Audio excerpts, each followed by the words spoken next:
indecisiveness is a really dangerous thing to do. You are better off making a decision and leading your team or your business or whatever down that route, even if later you have to make a bit of a U-turn or whatever on it. Amortization, bit of a difficult one to say that.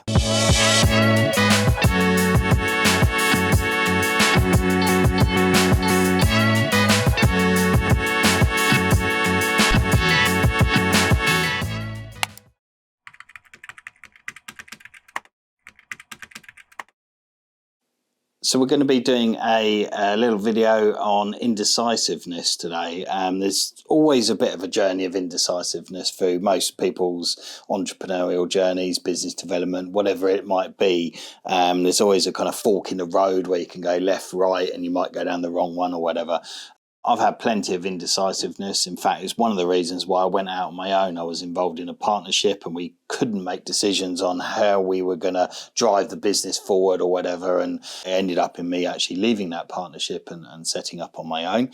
That's not to say partnerships are bad. Sometimes that will be the fork in the road that you go, actually, I need the support of people and that kind of structure of other people querying and questioning things and so on. But in my experience, the indecisiveness, whatever that is branded as and comes out in your kind of ecosystem, if you like, indecisiveness is a really dangerous thing to do. You are better off making a decision and leading your team or your business or whatever down that route, even if later you have to make a bit of a U-turn or whatever on it.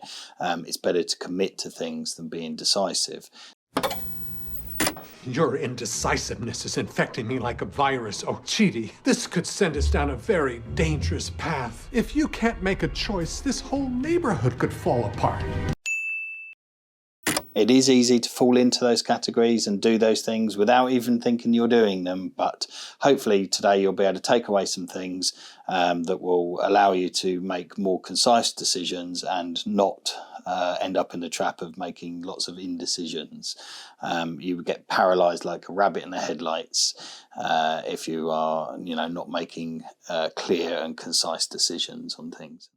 Got a couple of examples really. So in 2020, just after the first lockdown here in the UK, we tried to buy a property which had a big advertising sign, like a billboard on the side of it, on a fairly busy stretch of road. And the issue that we had was I was trying to be too clever with the deal. I was sort of saying like, oh, you must finish off the kitchen and do this. And I put so many criteria into it, I suppose, that actually they kind of got bored along the sale process, and in the end they ended up pulling out because what had happened is the property market started to pick up a bit and was actually booming. So where I'd got myself a fairly good deal, they were thinking, well, actually we can put this back out to market now and we don't look like this is going to necessarily progress.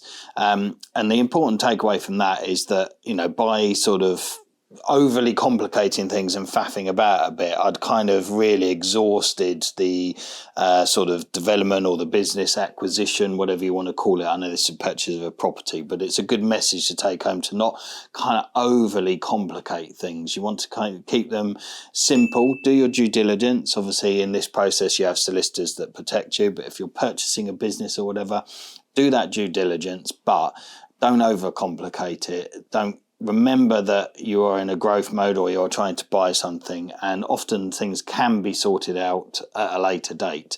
And there's a really big calculation that people forget to do, which is the missed opportunity. So that particular property, arguably not that desirable. Maybe in my heart I felt like we were paying kind of not too far off market rate, and I was a bit worried. And obviously I had the issues of the pandemic in the background. But actually the lost opportunity there is having the advertising board. That is worth, to me personally, from a brand exposure, that's worth a lot of money, an undefinable amount really, in terms of constant exposure. There's thousands of vehicles that pass that. So that is a good example of like procrastinating and faffing about too much and making things too complicated, which has ruined a deal. And then on the flip side, sometimes when you act too quickly, when you're in a growth mode as well, you can make decisions really promptly and quickly, which can have a detrimental effect on things. They can cost you money, or you can make poor decisions which are not good for staff morale, or they're not good for your kind of continued growth of the company, because you kind of go down one avenue and then change your mind and go down another one. It is very inherently difficult when you're expanding and growing a business, but you sometimes need to just take a little bit of a step back and the rest of it. Luckily, I haven't been burnt too badly with that particular issue, but stuff like, I remember when we were expanding and we were looking at taking additional office space, we went in and we just ordered a whole load of chairs, not even checking the price, and they were like double the price of whatever the chairs were. So obviously, yeah, fine, that's okay on an individual chair basis, but when you're ordering 30 chairs and they're double the price, that's obviously quite a big colossal difference compared to maybe where we could buy them from somewhere else.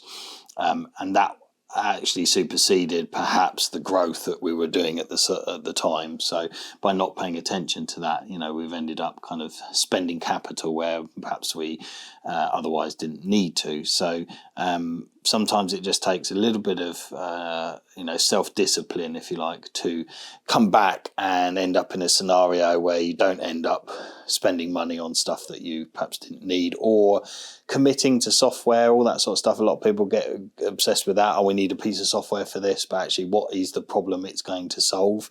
If all it's doing is creating yet another system and a process for your business, is that more effective red tape that you don't really require? So those are my kind of two takeaways from my personal experience that I can pull on. I've got hundreds of examples, so if you want to learn a bit more about those, feel free to come on the podcast. Go to matthewcox.biz and register for that, and then hopefully we can share some tasks and various things around.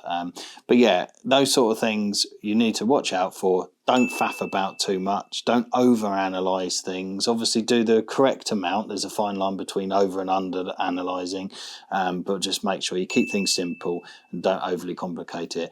And then sometimes you just need to take a breather. These chairs here they are in these boxes, sat here doing not a lot right now, but we're hoping that we'll deploy these on our development over in Brighton when we purchase the building that you'll see in a future or previous video, depending on when you're watching this. So those will go into there. But yeah, there was 3 of them here. Gave one of them to my stepdad just as a loan chair, because he loves sitting in front of his computer for a little bit, keep him comfy. But yes, this is a good example, and obviously seeing this on a daily basis reminds me you shouldn't always rush about everything.